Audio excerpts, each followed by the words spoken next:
आज आपके ज्योग्राफी का चैप्टर 3 शुरू करते हैं, जिसका टॉपिक है एग्रीकल्चर।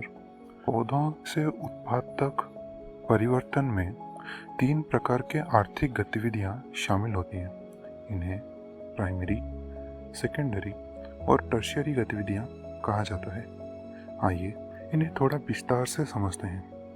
प्राइमरी गतिविधियों में वे सभी गतिविधियां शामिल हैं जो प्राकृतिक संसाधनों के उत्पादन से जुड़े हैं। इसमें कृषि गतिविधियां, मछली पकड़ना, एकत्रीकरण या गैदरिंग शामिल है। सेकेंडरी गतिविधियां इन संसाधनों के प्रसंस्करण या प्रोसेसिंग से संबंधित है। इसमें लोह का उत्पादन, ब्रेड पकाना, कपड़े बुनना, ये सभी गतिविधियां आ जाती हैं। टर्शियरी गतिविधियां प्राइमरी और सेकेंडरी गतिविधियों को सेवाओं के माध्यम से सहायता प्रदान करती हैं। सहायताओं में व्यापार, बैंकिंग, इंश्योरेंस, विज्ञापन इत्यादि आ जाते हैं। तीनों गतिविधियों के बारे में जानने के बाद हम ये निष्कर्ष निकाल सकते हैं कि एग्रीकल्चर या कृषि कार्य एक प्राइमरी गतिविधि है। इसमें फसल, फल, सब्जियां, फूल उगाना और पशुओं का पालन पोषण शामिल है। CBSE के किताबों के अनुसार पृथ्वी के कुल आबादी का 50% कृषि गतिविधियों से जुड़ा है और भारत के कुल आबादी का 2/3 आज भी कृषि कार्यों पर आश्रित है। कृषि गतिविधियों के लिए अनुकूल मिट्टी और जलवायु महत्वपूर्ण है। वो भूमि जिस पर फसल उगाई जाती है उसे आरेबल लैंड कहा जाता है। आरेबल का मतलब है कृषि योग्य। Farm system. फार्मिंग को अगर प्रक्रिया माना जाए तो फार्मिंग को 3 भाग में बांट सकते हैं। पहला, इनपुट, जिसमें बीज, खाद, यंत्र उपकरण और श्रम या लेबर आ जाएंगे। दूसरा, प्रोसेसिंग, जिसमें जुताई, बीज बोना, सिंचाई, निराई और फसल काटना आ जाएंगे। तीसरा और आखिरी, आउटपुट, जिसमें फसल, ऊल, डायरी, पोल्ट्री इत्यादि आ जाएंगे। Types of farming. विभिन्न कारणों जैसे भौगोलिक स्थिति, उत्पादन की मांग, श्रम, टेक्नोलॉजी का स्तर के आधार पर फार्मिंग 2 तरह के हो सकते हैं। पहला, सबसिस्टेंस फार्मिंग, दूसरा कमर्शियल फार्मिंग। सबसिस्टेंस फार्मिंग, इसे किसान के परिवार की जरूरतों को पूरा करने के लिए किया जाता है। निम्न स्तर की टेक्नोलॉजी और घरेलू श्रम का उपयोग करके छोटा उत्पादन किया जाता है। सबसिस्टेंस फार्मिंग 2 तरह के होते हैं। पहला, इंटेंसिव सबसिस्टेंस फार्मिंग और दूसरा, प्रिमिटिव सबसिस्टेंस फार्मिंग। आइए इंटेंसिव सबसिस्टेंस फार्मिंग को थोड़ा गौर से देखते हैं। किसान सरल औजारों और अधिक श्रम का उपयोग करके एक छोटी सी भूमि पर खेती करता है। गर्मी के दिनों की अधिक संख्या वाला जलवायु और उपजाऊ भूमि एक ही भूखंड पर सालाना 1 से अधिक फसल उगाने की अनुमति देते हैं। इस तरह की खेती में चावल मुख्य फसल होता है। अन्य फसल जैसे गेहूं, मक्का और दाल भी शामिल है। इसका अभ्यास ज़्यादातर दक्षिण एशिया, दक्षिण पूर्व एशिया और पूर्व एशिया के बारिश वाले इलाकों में किया जाता है। प्रिमिटिव सबसिस्टेंस फार्मिंग, ये 2 प्रकार के होते हैं। पहला, शिफ्टिंग कल्टीवेशन, दूसरा, नोमैडिक हर्डिंग। आइए दोनों को विस्तार में समझते हैं। शिफ्टिंग कल्टीवेशन, पेड़ों को काटकर उन्हें जलाकर जमीन का एक टुकड़ा साफ किया जाता है। फिर उन पेड़ों के अंगार को मिट्टी में मिलाया जाता है और फसल उगाया जाता है, जैसे मक्का और आलू। इसे घने जंगल वाले इलाकों में, जैसे अमेज़न, ट्रॉपिकल अफ्रीका और दक्षिण पूर्व एशिया के कुछ भाग में अभ्यास किया जाता है। ये भारी वर्षा वाले क्षेत्रों में किया जाता है, जहां वनस्पति का शीघ्र पुनर्जनन या क्विक रिजेनरेशन होता है। जब मिट्टी अपना उपजाऊपन खो बैठता है, उसे छोड़ दिया जाता है और नए भूखंड की तलाश करते हैं। इसे स्लैश एंड बर्न एग्रीकल्चर भी कहा जाता है। इसे पृथ्वी के विभिन्न भागों में विभिन्न नामों से जाना जाता है। नॉर्थ ईस्ट इंडिया में झूमिंग कहा जाता है, मेक्सिको में मिल्पा कहा जाता है, मलेशिया में रोका कहा जाता है और ब्राजील में लदांग कहा जाता है। नोमैडिक हर्डिंग इसे सहारा, मध्य एशिया और भारत के जम्मू कश्मीर और राजस्थान के सूखे और कम सूखे इलाकों में किया जाता है। चरवाहे अपने जानवरों के साथ एक जगह से दूसरी जगह घूमते रहते हैं, चारा और पानी के खोज में। इस प्रकार की यात्रा जलवायु संबंधी बाधाओं और इलाके से उत्पन्न होती है। सबसे आम जानवरों में भेड़, ऊंट, याक और बकरी शामिल है।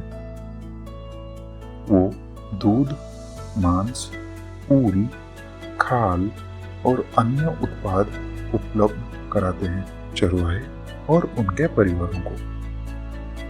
कमर्शियल फार्मिंग, इसमें फसल उगाई जाती है और साथ ही साथ जानवरों को बाजार में बेचने के लिए पाला जाता है।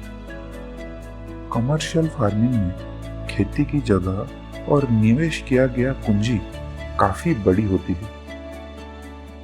अधिकांश कार्य मशीनों द्वारा किया जाता है।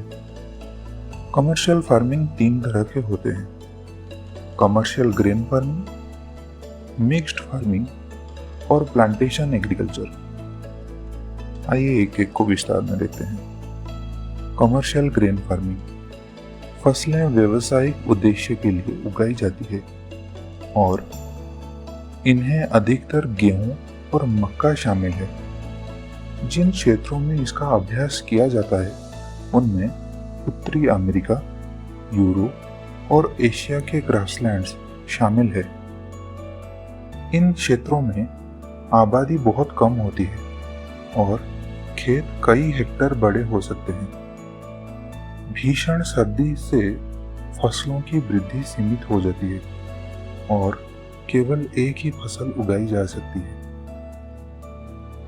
मिक्स्ड फार्मिंग, भूमि का उपयोग भोजन और चारे की फसलें उगाने और पशुधन या लाइवस्टॉक पालने के लिए किया जाता है। इसे यूरोप, पूर्वी यूएसए, अर्जेंटीना, दक्षिण पूर्व ऑस्ट्रेलिया, न्यूजीलैंड और दक्षिण अफ्रीका में अभ्यास किया जाता है।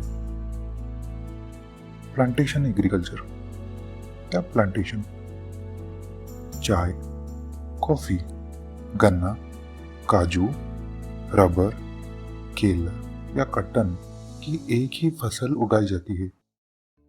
इसके लिए बड़ी मात्रा में श्रम और पूंजी की आवश्यकता होती है। उत्पाद को फार्म में या पास के कारखाने में प्रोसेसिंग किया जाता है। इसमें परिवहन या ट्रांसपोर्टेशन का महत्वपूर्ण भूमिका होती है। ज्यादातर प्लांटेशंस पृथ्वी के ट्रॉपिकल इलाकों में पाए जाते हैं। रबर के प्लांटेशंस मलेशिया में पाए जाते हैं। कॉफी के प्लांटेशंस ब्राजील में पाए जाते हैं।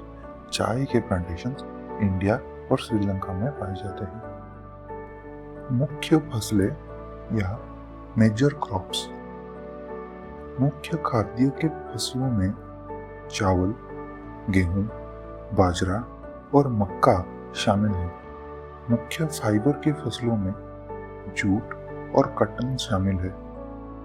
मुख्य बेवरेज की फसलों में कॉफी और चाय शामिल है। राइस या चावल, ये ट्रॉपिकल और सब ट्रॉपिकल इलाकों में लोगों का प्रधान आहार है। चावल विश्व की प्रमुख खाद्य फसल है।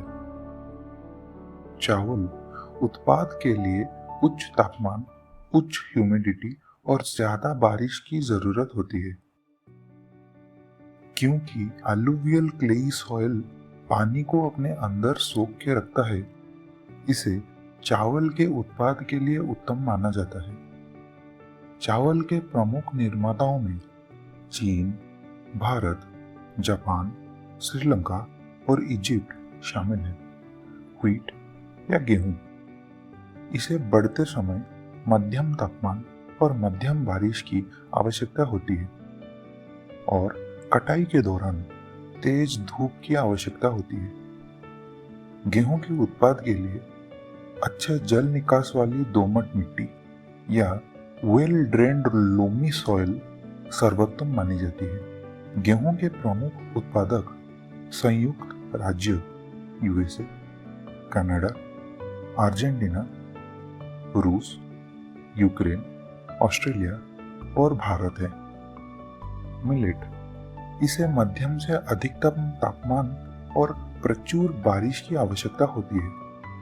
कम उपजाऊ और रेतीला मिट्टी इसके उत्पादन के लिए सबसे उत्तम माना जाता है। जोवर, बाजरा और रागी का उत्पादन भारत में किया जाता है। अन्य देश जैसे चाइना, नाइजीरिया और नाइजर भी इसका उत्पादन करते हैं। इसे कोर्स ग्रेन या खुरदरा अनाज भी कहा जाता है क्योंकि इनका सतह खुरदरा होता है। मेज या मक्का, इसके उत्पाद के लिए मध्यम तापमान और बारिश के साथ साथ ढेर सारा सूर्य किरण की आवश्यकता होती है। जल निकास वाली उपजाऊ भूमि इसके लिए सबसे उत्तम होती है।